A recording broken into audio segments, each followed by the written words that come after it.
She cheated with my best friend, then manipulated me into signing over $250, $0 in our family estate, only to find out he's been planning to sue me for half of everything all along. Hello everyone. Dear listeners, please share your thoughts in the comments section below. And don't forget to like, share, and subscribe. Now, let's begin the video. Using a throwaway for obvious reasons with certain specifics modified to preserve anonymity. I never thought I'd be the guy to get blindsided like this, but here I am. The craziest part. It all started with a simple suspicion that turned into a full-blown nightmare. I'd always trusted my wife, Lisa. We'd been married for 8 years, and honestly, I thought we had a good thing going. She was the kind of woman who knew how to keep up appearances. Bitchy when she wanted to be, sure, but she loved the house, the vacations, the luxury lifestyle we built together. We had a lot, money, a nice home, a future. But I guess I was only fooling myself. It all began about 2 months ago. Lisa started acting different, more distant, sneering at me when I'd come home late from work. And she'd always have some excuse. Said she was busy with her book club, but I knew better. I'd noticed little things, her phone constantly in her purse, hiding texts, deleting messages. I didn't want to jump to conclusions, but something felt off. She'd snap at me over the smallest things, and she'd get this weird smirk whenever I tried to ask her about her day. Then came the night I found out for sure.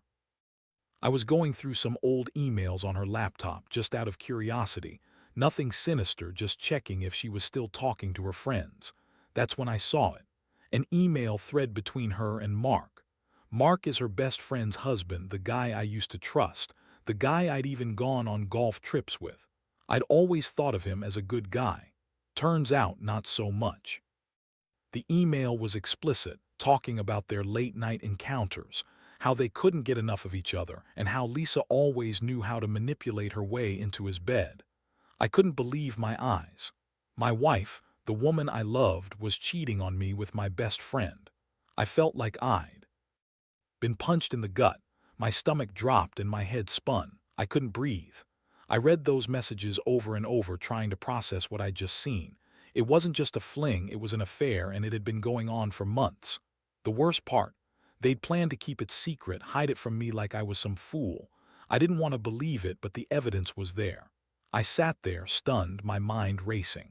How long had this been going on? How could Lisa, the woman I'd married, lie to me like this? I felt betrayed, humiliated. I'd always been the loyal one. I thought she loved me, but apparently I was just a convenient backup.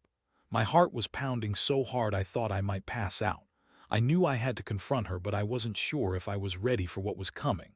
Still, I couldn't keep quiet anymore. I had to face her and get some answers. The moment I decided to confront Lisa, I knew I couldn't do it half-cocked. I had to plan this right, get my facts straight, and most importantly, prepare myself for whatever she might throw at me. I couldn't just storm into the house and accuse her without proof. She was the queen of lies after all. So I started collecting everything I could find. Emails, texts, her social media activity, anything that could back up my suspicions. I knew she'd lie her way out of it, but I wanted to be ready. One evening, I came home early from work, pretending to work late. I wanted to catch her off guard. As I approached the house, I saw her car in the driveway, just like always. My heart pounded in my chest, but I kept my composure. I waited until she came inside, then I followed her. She headed straight to the bedroom where I'd hidden my phone to record her. I watched her from behind the door as she took out her phone and started typing a message. That's when I saw the message pop up on her screen. "Can't wait to see you tonight. I'll be waiting in the usual spot." The words hit me like a freight train. I snapped a quick photo with my phone, then quietly slipped back out without her noticing. I had enough now. I knew for certain she was unfaithful, and I had proof. The next day I sat her down. I was calm but furious, and I told her I knew everything. Her face turned white as a sheet. She tried to deny it, of course. Said I must be mistaken, that she loved me, that it was just a stupid mistake. She looked me straight in the eyes and told me Mark was just a friend, that I was overreacting. But I wasn't buying it, not anymore. I told her I had proof, screenshots, emails, everything. And if she thought she could lie her way out of this, she was dead wrong. Her reaction, she laughed. said I was paranoid, that I was just jealous, that Mark was just a good friend, and I was blowing things out of proportion. She told me I was being ridiculous, that I didn't understand how women like her can't be tied down, that I was just insecure. That was the moment I realized she'd been manipulating me from the start. She was good at lying, at twisting everything around to make me look like the bad guy. But I wasn't going to let her get away with it. I felt a mixture of anger, sadness, and betrayal. I'd been blind, but now I saw her for what she really was, a liar and a cheat. I knew I had to do something drastic. I couldn't let her keep pulling the strings, not without consequences. I started thinking about how deep her deception went, about all the money she'd manipulated from me, how she'd been playing me for months. I'd built a life with her, and she'd been secretly tearing it apart behind my back. This wasn't just about infidelity, it was about betrayal on every level. After confronting Lisa and seeing her reaction, her fake tears, her little "I love you, I swear it's just a mistake," I knew I couldn't stay quiet much longer. The betrayal was too deep, and I needed to think about what to do next. I felt like I'd been hit by a truck, but at the same time, a cold clarity set in. I realized I had leverage, and I wasn't going to let her manipulate her way out of this one. Over the next few days, I started digging into her finances. I wanted to see how much she'd been siphoning off, how much she'd manipulated me into giving her. Turns out she had been pushing me to sign over some of our assets, about $250, $0 worth of our family estate. She'd been scheming all along, probably with Mark, to get her hands on as much as possible. She played the innocent victim, but I saw through her game now. She knew exactly what she was doing. One evening, I caught her trying to manipulate me again, this time with the estate papers. She was crying, saying she needed that money for us, for our future. She told me I was being selfish, that I'd ruin everything if I didn't sign. I looked her right in the eye and told her I wasn't falling for her lies anymore. I told her I'd never give her a dime until I knew the full truth about her affair, about her plans, about everything. That's when I started making moves. I contacted a lawyer, a good one. I wanted to protect myself from her schemes, especially after I found out she'd been planning to sue me for half of everything. She'd cleverly hidden her true intentions, but I knew her game now. She'd been planning to take everything I had, our house, our savings, everything I built. She used her charm and her lies to manipulate me into signing over a big chunk of our estate, and now she was planning to take me for half. I wasn't going to let that happen. I told her I'd fight her in court if I had to. I was done being the naive husband. I'd uncovered her whole plot, and I was ready to expose her. I'd been played, yes, but I wasn't going down without a fight. I started gathering evidence of her affair, her financial manipulations, her lies. I wanted to make sure she paid for what she'd done, not just emotionally but financially too. The hardest part, realizing how much I'd trusted her, how much I'd sacrificed for her, only to find out she'd been lying to my face the entire time. It's a sick feeling, knowing the woman I loved was secretly cheating, manipulating, and scheming behind my back. I kept asking myself how I missed the signs, how I let her get so deep into my life. But now I was done. The game had changed.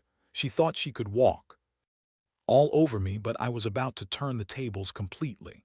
The days that followed were a whirlwind. I hired a lawyer and started building my case, but I also knew I had to act fast. Lisa was getting more aggressive, pushing harder to get me to sign those estate papers. She played the victim well, crying, saying I was ruining our marriage, that I was paranoid, that I was making everything up because I didn't want to face the truth. She even tried turning my own suspicions against me, claiming I was jealous and insecure. The woman was a master manipulator, but I was done falling for her lies. One night she came home late again, smelling of perfume I didn't recognize. She had that bitchy smirk she always used when she was hiding something. I'd had enough. I sat her down, told her I knew everything about her affair, her plans to take half her lies. I told her I wasn't going to let her manipulate me anymore, that I'd fight her for every penny. Her face contorted with anger and she snapped back, saying I was overreacting, that I was just jealous of Mark, that I was paranoid and insecure. She kept insisting I was imagining things, trying to gaslight me into backing down. but I wasn't backing down. I'd already documented everything, the emails, the texts, her financial schemes. I pulled out my phone and showed her the evidence I'd collected. Her eyes widened when she saw the screenshots. That's when she lost it. She started yelling, calling me crazy, saying I was ruining her life. She even accused me of being the one who was cheating, trying to flip the script to make me look like the bad guy. But I'd had enough of her lies. I told her she'd crossed the line, that I was filing for divorce and fighting for my rights. The emotional toll was brutal. I felt betrayed, humiliated, and angry all at once. I'd loved her, trusted her, and she'd turned out to be nothing but a manipulative cheat. I spent sleepless nights thinking about everything I'd lost, our marriage, my trust, the money she'd tried to steal from me. But I also felt a strange sense of relief. For the first time in months, I felt like I was finally in control again. I wasn't going to let her walk all over me anymore. The worst part, watching her try to spin her lies, trying to make me doubt myself even now. But I knew the truth. I knew she'd been planning this whole time, and I was ready to fight. I wasn't going to let her take everything I worked so hard for. I'd protect what was mine, no matter what it took. That's when I realized how deep her betrayal ran and how much I had to lose if I didn't act fast. She thought she had me cornered, but she had no idea I was already planning my next move. The legal battle was intense, and Lisa didn't hold back. She threw everything she had, lies, accusations, even some fabricated evidence, to try to sway the court. She painted herself as the victim, crying about how I was trying to ruin her life, how I was just a jealous husband who couldn't handle her success. Meanwhile, she kept pushing the narrative that her affair with Mark was just a mistake, that it didn't mean anything, and that I was overreacting. But I had the receipts, screenshots, bank statements, recorded conversations, that proved her scheme to manipulate the estate and her ongoing affair. Her manipulations extended beyond just the affair and money.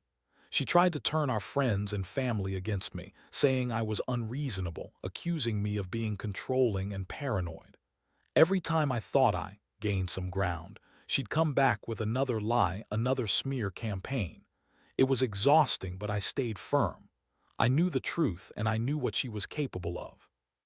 One of the biggest surprises came when I found out she'd already been talking to a lawyer of her own, someone she'd hired secretly to prepare her for the divorce and to fight me over custody and assets. She was planning to squeeze me dry, take half the house, half the savings, and leave me with nothing. That's when I realized she was dead serious about destroying everything we had built. I felt a mix of anger and determination. I wasn't just fighting for my money, I was fighting for my life, my dignity, and my future. I also discovered she'd been secretly planning to move out, take the kids, and start fresh with Mark. It hit me like a punch in the stomach. I'd been so caught up in the betrayal that I hadn't seen her final moves coming. She was ready to walk away with everything. I couldn't let that happen. I had to act fast to protect myself and what was mine.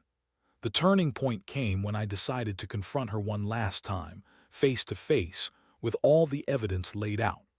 I told her I was done playing her game, that I had enough proof to bury her in court if she kept pushing me around. I told her I'd fight for every penny, every piece of our estate, and for custody of the kids if she tried to take them. Her face twisted with rage, and she yelled that I'd never win, that I was a stupid, insecure husband who was too blind to see what was really happening. But I knew I was ready. I'd already made my move, hiring a good lawyer, preparing my case, and gathering enough evidence to turn the tide. Honestly, I don't know how I got through it all. The emotional roller coaster of betrayal, anger, and betrayal again was brutal. But I learned something important. Trust is fragile, and people will show you who they really are when it's convenient for them. Lisa played me for a fool, but I refused to be her pawn any longer. I realized I had to stand my ground, fight for what's right, and not let her manipulate me into losing everything I'd worked so hard for. Now I'm just waiting for the final court date, and I can't help but wonder, how do you rebuild after something like this? The court date finally arrived, and I was ready. I had all my evidence organized, emails, texts, bank statements, recorded conversations. My lawyer laid out everything perfectly, showing how Lisa had secretly been planning to manipulate the estate, how she'd been unfaithful with Mark, and how she'd lied her way through the entire process. I could see her on the stand trying to spin her usual tailies, but it was clear the court saw through her lies. Her smirk was gone, her confidence shattered. When the judge finally made the ruling, it was a relief. The court awarded me full control of our estate, including the house and savings. Lisa's attempts to claim half were dismissed, and she was ordered to pay court costs for the trouble she caused. As I sat there, feeling exhausted but victorious, I realized how much I'd grown through this mess. I learned that trust is fragile and some people will always put themselves first, no matter the cost. The aftermath was a mix of relief and sadness. I moved out of the house, left behind the memories of a marriage that turned out to be a lie. I focused on rebuilding my life, therapy helped, and I started working on my self-worth again. I cut ties with Lisa and her new life with Mark. I don't regret fighting for what was rightfully mine, even if it meant losing the woman I once loved. Sometimes you have to stand up and fight, even when it feels like the world is against you. Looking back, I realize I was naive for so long. I trusted her blindly, but I also learned that sometimes the people closest to you can betray you the most. It's a harsh lesson, but one I won't forget. Now I'm just trying to move on to find peace and rebuild what I lost.